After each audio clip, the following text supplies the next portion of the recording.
Dari sedikit informasi yang saya dapat, sejarah terbentuknya mata air Reneng diawali pada zaman para wali. Awalnya, salah satu wali bernama Sunan Kalijaga pada saat itu ingin mengeluarkan air dari dalam. Sunan Kalijaga kemudian duduk dan bersemedi atau bertapa sambil berdoa kepada Tuhan Sang Pencipta. Dalam beberapa jam kemudian, sumber mata air keluar dari dalam tanah.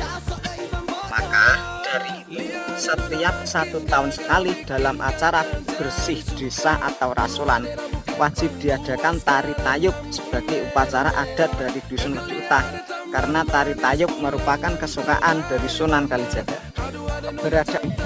Dari sedikit informasi yang saya dapat, sejarah terbentuknya mata air Reneng diawali pada zaman para wali.